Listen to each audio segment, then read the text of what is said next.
फिलहाल तो प्रधानमंत्री अपील कर रहे हैं, लेकिन तमाम कंपनियां ऐसी हैं जो किस तरीके से लगातार कटौती भी कर रही हैं। फिलहाल अब यहां पर संक्रमण से लड़ना एक चुनौती है और उसमें उत्तर प्रदेश के लिहाज से अगर हम बात करें तो योगी सरकार जिस तरीके की व्यवस्था कर रही है उसमें कई तरह के आरोप प्रत्यारोप भी हैं, राजनीति भी है, सुझाव भी हैं और सरकार अपनी सकारात्मक कोशिश कर रही है। इसके लिए कई लोग उसको बधाई भी दे रहे हैं। हमारे साथ इस वक्त कैबिनेट मिनिस्टर रमापति शास्त्री साहब जुड़ चुके हैं। बहुत स्वागत है इंडिया न्यूज पर आपका रमापति जी। रमापति जी, लॉकडाउन में सोशल डिस्टेंसिंग की पालना करना है और आप सोशल वेलफेयर देखते हैं, किस तरीके से व्यवस्था बना रहे हैं आगे? जी जी तो इसी प्रकार से माननीय योगी जी के नेतृत्व में जी उत्तर प्रदेश सरकार का जो अंतिम पायदान पर खड़े वृद्धा पेंशन की योजना जो चलाई गई थी हमारे यहाँ, तो 49,08,754 लोगों को वृद्धा पेंशन दिया गया। निराश्रित महिला योजना को 26,62,013 लोगों को दिया गया। दिव्यांग पेंशन 10,78,514 लोगों को कुल मिला करके 86,71,781 लोगों को वृद्धा पेंशन और निराश्रित महिला पेंशन और दिव्यांग पेंशन देते हैं। माननीय योगी जी की कृपा है जो इनके खाते में 2 महीने का खाता 1,000 रुपये में 1,000 रुपये इनके खाते में डाल दिया और उन्होंने सारे जिस प्रकार से लोगों को सुविधा दी जानी चाहिए, जिस प्रकार से गरीबों के लिए ध्यान करना चाहिए, वो सारा माननीय योगी जी के नेतृत्व में कर रहे हैं। जी रमापति जी, जो आप आंकड़े गिना रहे हैं अच्छी बात है, लेकिन उसके साथ साथ नई चुनौतियों में कई और समस्याएं उभर कर आती हैं। समाज में जिस तरीके से इस वक्त एक बीमारी संक्रमण फैला रही है, उसमें समाज के आगे एक और चुनौती आ जाती है। आर्थिक तौर पर, सामाजिक तौर पर तमाम लोग हैं जो कि दिन प्रतिदिन दिहाड़ी करके अपनी रोजी रोटी कमाते थे। इससे इतर जो कि हमेशा से आप लोग वृद्धा पेंशन या तमाम पेंशन जो आप देते हैं, व्यवस्थाएं करते हैं, उससे इतर आपके विभाग ने आपने क्या किया है? जिसने मैंने कहा है हमारे विभाग में जो वृद्धावस्था पेंशन पा रहे थे उनको 2 महीने का इकट्ठे 1,000 रुपया उनके खाते में डाला गया, जो 49,87,54 लोगों को दिया गया जी। हाँ, 54 लोगों को। निराश्रित महिला पेंशन का भी 26,06,213 लोगों को दिया गया जी।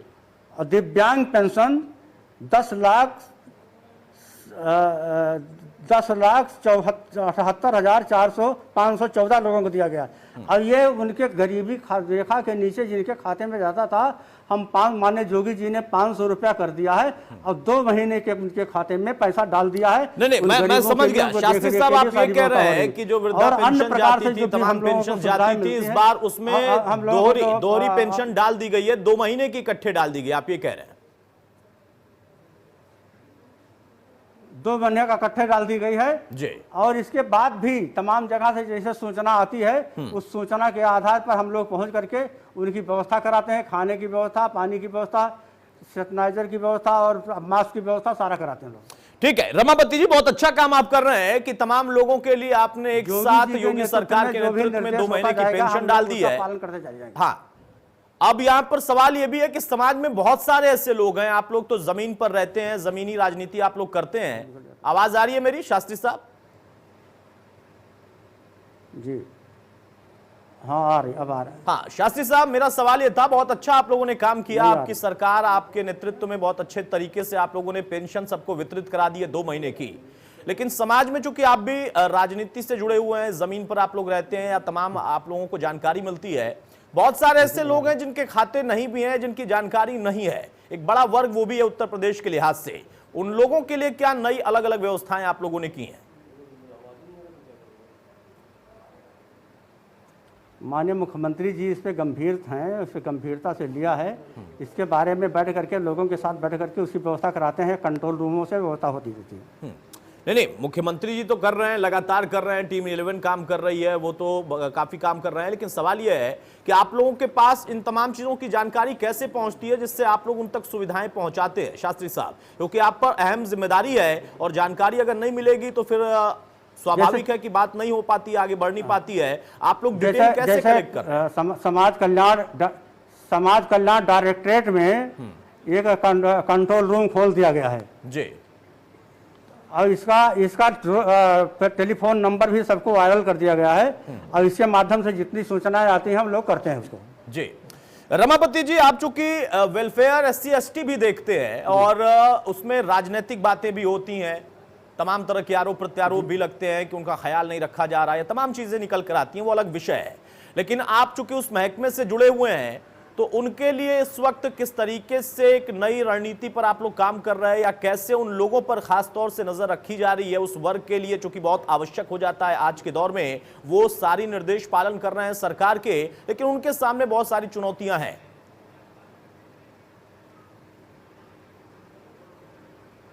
इसके लिए हमने कहा हमारे समाज कल्याण डायरेक्टरेट में एक कंट्रोल रूम बन गया है जी, उसका हमारे पास टेलीफोन नंबर सबको दे दिया गया है। इस टेलीफोन पर नंबर पे जो भी सूचनाएं आती हैं उसका हम लोग पालन करते हैं और उसकी व्यवस्था कराते हैं। कई आरोप लग रहे थे इस बीच में शास्त्री साहब, आपने भी सुना होगा, हालांकि विपक्षी दल आरोप लगाता है, उसका काम भी है, कर्तव्य भी है और जिम्मेदारी भी है, और साथ में कुछ राजनीति भी है, लेकिन उन आरोपों पर आप क्या कहेंगे?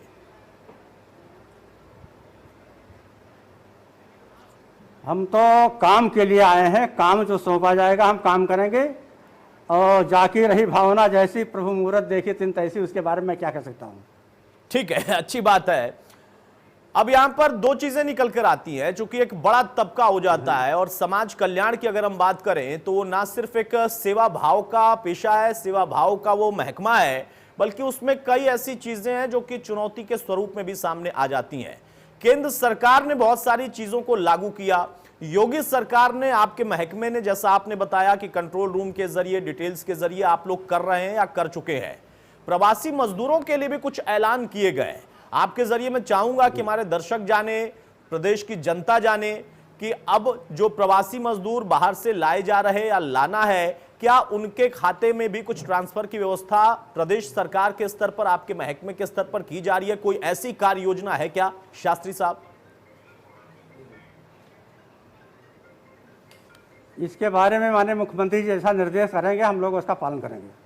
नहीं, आपने अपने स्तर पर कुछ तैयारी की है कि अगर निर्देश आया, चूंकि एक आंकड़ा बड़ा हो जाता है ना, और पिछले दिनों में जैसे हुआ कि ट्रांसफर कुछ किया गया था, हमारी तैयारी तो ही, हमने कहा कंट्रोल रूम में हमारे यहाँ कंट्रोल रूम में भी जो सूचनाएं आती हैं तत्काल उसको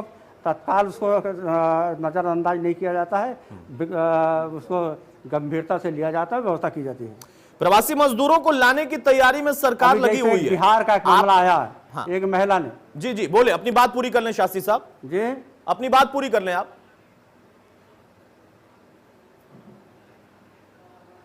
नहीं, जैसे अभी सूचना हमारे पास आई, उत्तर प्रदेश की एक महिला है जो बिहार में फंसी है जी। अभी हमारे कंट्रोल रूम में नंबर आया था, अभी हमने उससे बात किया और उसका हमने कहा खाता नंबर भेजो, अभी आपके खाते में 1000 रुपया भेज दे रहा हूँ। बहुत सारे लोग महाराष्ट्र में फंसे हुए हैं, बीजेपी के ही वहां पर जो नेता हैं वो भी कह रहे हैं उनको ले जाने के लिए, तो उनके लिए भी कोई अलग से नंबर वगैरह आप लोगों ने जारी किया? अगर है तो आप इस टीवी के माध्यम से, हमारे चैनल के माध्यम से उसे साझा कर सकते हैं ताकि उन तक भी जानकारी पहुंचे, तमाम राज्यों में, अलग अलग राज्यों में। इसके बारे में तो माननीय मुख्यमंत्री जी ने अलग अलग व्यवस्था बनाई है, उसके अनुसार होता नहीं, आपके विभाग की व्यवस्था, माननीय मुख्यमंत्री जी ने तो सारी व्यवस्थाएं बनाई हैं, लेकिन जो अलग अलग विभाग हैं उस विभाग की जिम्मेदारी तो अलग अलग लोगों पर ही है ना शास्त्री साहब। तो हमारे यहाँ बिहार का काम सौंपा गया है, बिहार के अंदर जैसे आते हैं सारे लोग, उसके अनुसार हम काम करते हैं। मतलब समाज कल्याण विभाग जो उत्तर प्रदेश का है वो सिर्फ बिहार के ही लोगों की जिम्मेदारी इस वक्त उठा रहा है, आप ये कह रहे हैं? हमारे प्रमुख सचिव उसके नोडल अधिकारी बनाए गए हैं। नहीं, आपके प्रमुख सचिव बिहार के नोडल अधिकारी बनाए होंगे, आपका जो और विभाग इसके है अलावा भी तमाम प्रदेशों में जो लोग हैं उनके लिए होगा ना हम सर? लोग आवश्यकता पड़ती है उसको पूरा करने की कोशिश करता हूँ। जी, वही मैं कह रहा हूं कि आपका चूंकि महकमा तो सभी के लिए होगा, आपके अधिकारी अलग अलग राज्यों के नोडल बनाए गए होंगे या उनको जिम्मेदारी ठहरा दी गई होगी, आप पर तो सबकी ही जिम्मेदारी है, सिर्फ बिहार में जो मजदूर गए हैं वो नहीं, या कामगार हैं वो नहीं, जो महाराष्ट्र में है, जो गुजरात में है, जो हरियाणा में है, जो राजस्थान में, कहीं भी है।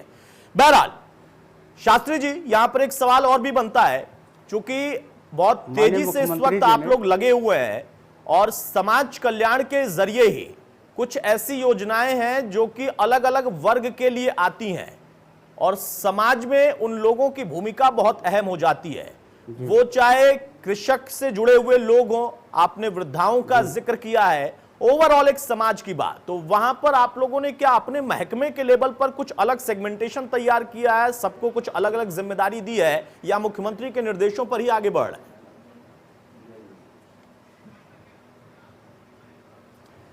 नहीं, जो जो मुख्यमंत्री जी हमको निर्देश देते जाते हैं हम लोग उसका पालन करते जाते हैं।